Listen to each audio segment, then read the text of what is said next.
Hello students, in this video we are going to see the variations in sampling distribution problems. In my last video we have seen sampling from normal populations. In this video we are starting with the first variation, sampling from non-normal populations. So when the population is not normal, either skewed positively or skewed negatively, then central limit theorem comes to our rescue. Central limits theorem states that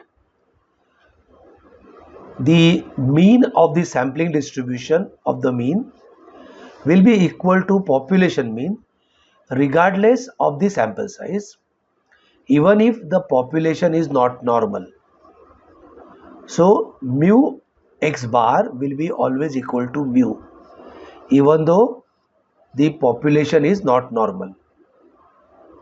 Okay, and then if you take a larger sample, so here it is mentioned statisticians use the normal distribution as an approximation to the sampling distribution whenever the sample size is at least 30. So when your small n sample size is greater than or equal to 30, then the sampling distribution of mean will approach normality. So the significance of the central limit theorem is that it permits us to use sample statistics to make inferences about population parameters without knowing anything about the shape of the frequency distribution of that population other than what we can get from the sample. So let us take an example to understand this. Suppose the example states that consider a population of students studying in junior colleges. It is established that the weights of these students are skewed negatively with a mean of 58 kgs and a standard deviation of 10 kgs. If we draw a random sample of 100 students from this population, what is the probability that the mean of the sample will be greater than 60 kgs? Mean means mean weight. So if you look at this problem, what are the informations we get is that first, population is skewed negative and hence it is not normal. Population mean mu is 58 kgs. Population standard deviation sigma is 10 kgs. But now sample size is n equal to 100, which is clearly greater than 30 and hence it is a larger sample. We need to find out what is the probability that the samples mean will be greater than 60 kgs. So P, where x bar is greater than or equal to 60 kgs. Now central limit theorem states that, so always you have to mention this line whenever such problems are to be solved. You have to give credit to the central limit theorem. So now central limit theorem states that if the sample size is greater than 30, then mean of sampling distribution is mu x bar equal to mu equal to 58 in this case, and standard error is sigma x bar equal to sigma upon root n, which will come in this case 1. So we can mention that because of the central limit theorem, it states that the sample size is greater than 30 or equal to, then we will have to write here, then the sampling distribution of mean approaches normality, and in this case now we can continue from here. that the mean of sampling distribution is 58 and standard error is sigma upon root 10, which is 10 upon square root of 100, 1. And now at this point 60, because we are trying to find out this, so at z60 our z value will be x bar minus mu x bar upon sigma x bar, which is going to come to 2.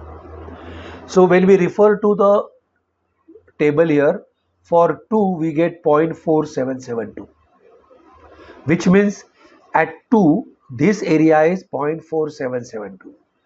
So to find out the area which is outside, which is the area of our interest, we want this area, because we want area which is for representing greater than 2, right?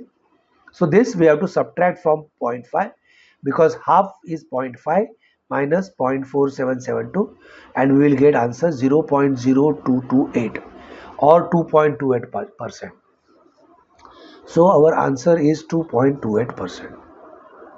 So this is the how we handle when we have a non-normal population. The second variation for sampling distribution is the finite population multiplier. Whenever the population size is made available, that means our population is not infinite, and then we need to use the finite population multiplier, and our standard error of mean will be calculated by sigma upon root n multiplied by square root of capital N minus n upon capital N minus 1, where capital N is size of population, small n is size of sample, and this particular value is called as finite population multiplier. So let us take this example. Consider the same example on the top, but now we have a population. Consider a population of 1000 students studying in junior colleges. It is established that all the other information is same, but the only difference is now the population size is given. So how to handle that? So we go ahead and calculate the same thing. We will write the central limit theorem, we will write everything, but here when we start calculating sigma x bar, we will use sigma upon root n into this capital N minus n upon capital N minus 1 ka square root. And if you see here, if my calculation is correct, we will get 0.95.